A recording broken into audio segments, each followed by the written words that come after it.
So welcome to Coffee and a Chat. First, first I want to change that a little bit. I don't know what I'm doing, and who cares? That's part of the delight of who I am. So before I even tell you today's story, I want to just thank all of you. I have been getting great responses. I've gotten some emails and then comments, and you guys are so great for for not even knowing who I am, and for me being as the mess that I am. I can think of a million reasons why nobody would want to watch my videos, but you guys have just been so awesome and so encouraging. And I'm excited by some of the things that I've heard from some of you guys, how God's actually been using these and how it's made a difference in your lives. And that's what I want. So I just want to thank you guys for just being so kind and so loving. I feel like I've got this whole new group of friends, and we get together every day to have a cup of coffee and a chat. Now, I ain't got a cup of coffee in here today, so, well, not right now, but I've already drank almost a whole pot, so this is later in the day when I'm filming it, and I probably need to take a break from it. So I didn't bring a cup of coffee in because I had to hurry. See, the weather's kind of being crazy, so it kind of knocks my husband out from what he normally be doing during the day, and so it puts him in the house a little more. So I'm trying to get a video really quick before he comes back in, because then, the house gets filled with life and it's all great. And I love having him here, but it can be a little tricky to find some quiet, and both dogs are napping right now, because sometimes you probably hear the little whining and rustling that's taking place down at my feet, because they always think they need something, usually food. But anyway, so I just want to tell you guys I love you, and I'm so grateful for everything God is doing, and thank you for being a part of this.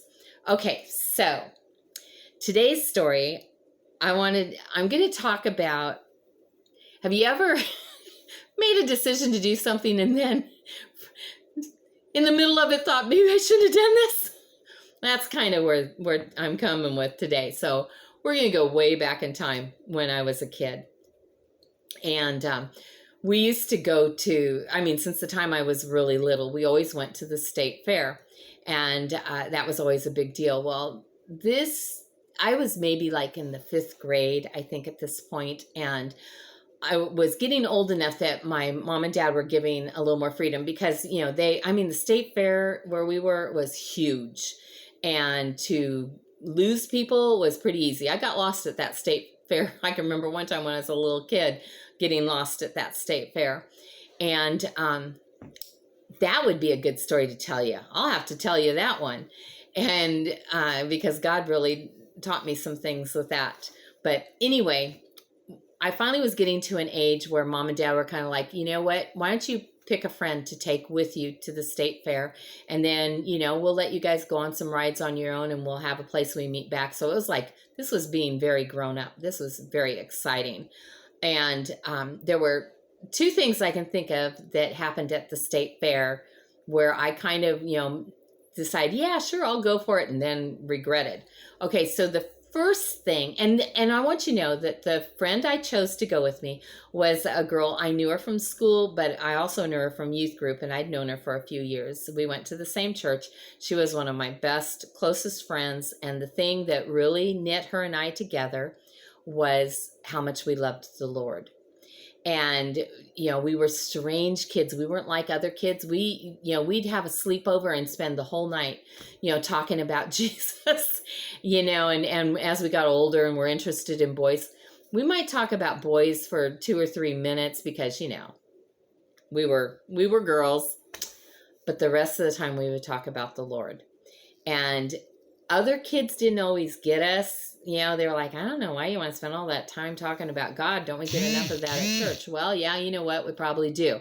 But for her and I, we always wanted a little bit more. You don't get it. You can never get too much of the Lord. No way. Okay, so I picked a good friend to go to the fair with. And so we got there. Now she was a little more daring than I was. I'm a play it safe kind of a gal. Always have been. Not really big on taking risks. And and I've told you in other videos, I've been controlled by fear a lot in my life. And so there's all this constant, do you know what could go wrong? Do you know what could happen? That kind of kept me always trying to be safe. But she was a little more of a daredevil. And so there was this ride. I don't remember what it was called, but it looked like a Ferris wheel, but it had little individual cages that you sat in, and then they would spin around and you would go upside down and, and get really dizzy. Well, she loved that whole thing. I wasn't really sure that, because I don't like being upside down. I don't want to get, whatever. And so she was like, oh, no, this will be great. This will be great, and so I listened to her. And so pretty soon I'm like going, for her, I'll do it. It'll be fine. What could go wrong? These rides are safe, right? Nothing ever goes wrong. They wouldn't put you out there on something dangerous. I think we've learned that one isn't true. But anyway, at that point, I believed, it must be safe or they wouldn't put us there. So she and I got our tickets, got in line, and then we got on the ride. And so at first, it just kind of went around like a Ferris wheel, right? And, we're sitting there and everything's fine. But then it starts going a little faster, and then it sends this thing that starts spinning the car you're in. And I'm like going, oh, I don't know about this. And, and I'm trying not to get sick. And, and then the ride broke down. We're at the top, upside down, and there's nothing we can do about it. I was terrified, and let me tell you, by that point, I'm like, okay, should not have said yes to this. It's not safe. It's not okay. I should never have done this, because I was wanting to do something nice for her, and of course she's hanging upside down going, it's okay, this is great. I was like, no. Eventually, what felt like 3 days later, I'm sure it probably wasn't even a full minute, but in my head, 3 days later, they finally got it spinning again and then brought us down, and I'm yelling, let me off, let me off. And so we finally got off that ride. I never went on anything like that again. So, well, then we were supposed to meet my dad. So that was the first one. Then we were supposed to meet my dad. And, we did go in the tunnel of love together for the fun of it. We're just little kids, and that thing stunk in there. That ride was depressing and not what we'd hoped it would be. We thought it would be all fun to take the little boat ride, and anyway, but it wasn't a regret. It just was a waste of time. So then we went, and my dad wanted to go. They were doing like a horse show, an auction. And my dad grew up on a farm and all. And so he's, when we met up with him, and he goes, why don't you girls come with me, and I'll get you some lunch and all. And then we can go watch this auction. And so we're like, okay, okay. So then this next one is my fault. We were kids. I don't know what I was thinking. But my dad got us these, I don't think you could get cans of soda back then. Anyway, we got little bottles of pop, right? And then you had the little thing, the little opener to open it. And so we'd each gotten a bottle of soda pop. I'll say both, because in my what I've figured out in life is when I'm on the West Coast, I say pop, because that's what they say. When I'm on the East Coast, I say soda, because that's what they say there. And so I'll just put them both together, soda pop. And, and like some burgers or whatever. And then we took the food, and we're standing, in the rodeo arena, and it was an indoor one. And we're sitting in the stands, and we're up towards the top, and there was quite a few people there. Anyway, I came up with this idea that I wanted to shake up my soda pop to see if I could make it fizz, and thinking it's just going to kind of ooze down when I opened it. Didn't know So she and I mean, we're shaking those bottles because we want to make sure we get a little bit of fizz, right? Well, when we took the tops off, there was an explosion of soda pop going everywhere. It drenched us. It drenched people around us. People were not happy with us. It was not a good situation. And my dad really wasn't happy. And so we had to leave, and because nobody wanted us there. And so we kind of got kicked out. And then my dad went and found a place where there was a hose and asked the workers there if we could, hose down because we were a sticky mess. Now, these were just some stupid kid things. But the point was that sometimes in life, we think something's going to be a really great idea or it'll be fun. And then we find out it's not quite what we think. Well, on a much more serious note, and this is what sparked this today, the card I pulled out of my treasure box today has James 1:14-15 on it. And here's what this scripture says. It says, temptation comes, when we're tempted, from our own desires, which makes sense, because if we didn't desire it, it wouldn't be tempting to us, which entice and drag us away. These desires then give birth to sinful actions. We actually take the top off the bottle or get on the Ferris wheel thingamabobby. And when sin is allowed to grow, it gives birth to death. So now let me just read it plain without all my little, and thank you for being patient with me because this is who I am. And if you don't like me, that's okay. There's a million other channels. All right. Temptation comes from our own desires, which entice and drag us away. These desires give birth to sinful actions. And when sin is allowed to grow, it gives birth to death.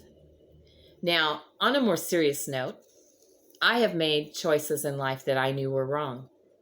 At the time, I knew it was wrong. And instead of saying, no, don't do it, Angie, this is not the thing to do, I decided to just throw caution to wind and go for it.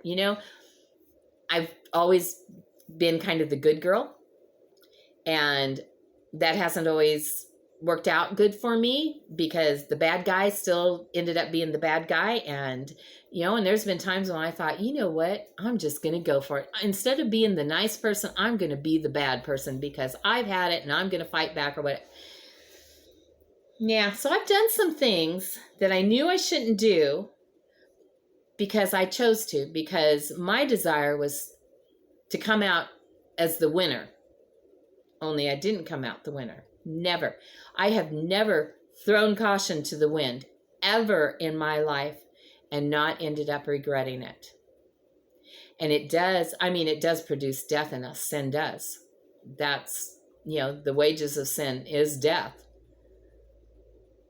But there's kind of a death even before death of just the regrets, the consequences, the different things. It always ends up costing us. And what was that old saying that I heard somebody say one time, and I guess it's a well-known, that sin will always take me further than I wanted to go, cost me more than I wanted to pay, and keep me longer than I wanted to stay.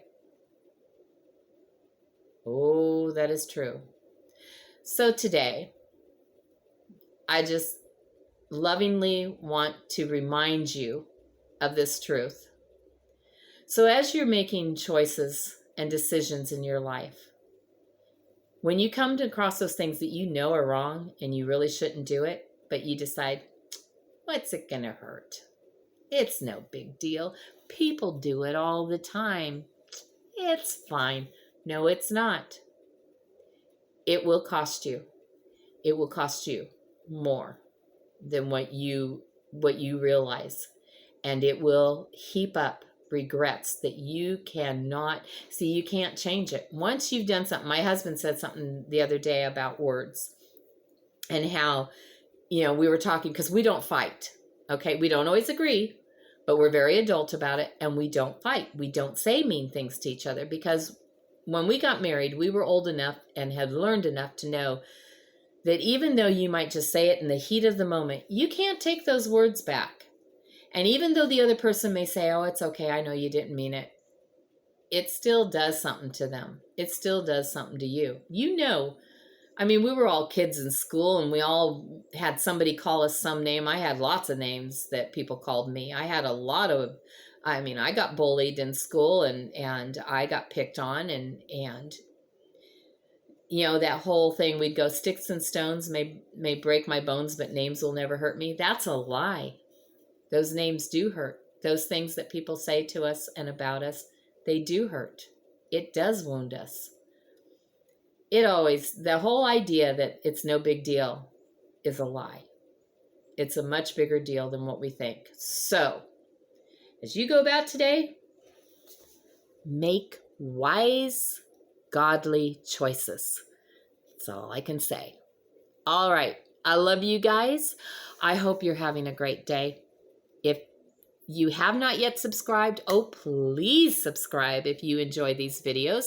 Hit the notification bell because a new video comes up every day, and then you'll know when it comes up, because sometimes it comes up early, sometimes it comes up late. The other day, I got up super early to get the video uploaded early, and then there was some things going on with YouTube, and it went haywire, and I had to redo that thing a couple of times until I actually got it to go ahead and upload my video. It was craziness. So it ended up coming up late, even though I started early. Thank goodness I started early, or it might not have been up till dinner time. But anyway, the videos come up whenever they come up, but they come up each day. And, you know, and I've had a lot of people say, how can I help you with your channel? Well, subscribe, share my video with others, and leave comments, leave, you know, the thumbs up, hit the like button, all those things, and watch the whole video. The longer people watch, you know, all those things count in the algorithms, whatever that is, with YouTube. And so it's like, you know, the more you have of those things, then the more they will recommend your videos and put them in people's feeds. And the majority of people that are my new subscribers are because I just showed up in your feed one day. You don't know where I came from. You had no idea who I was, but I was your cup of tea and you liked me and I like you. So we've got a great friendship going here. So that's the best thing, that if you want to help my channel to grow, that's the best things. Those are the best things you can do to help them. Okay. I love you guys. I hope you have a great day, and I will talk to you later.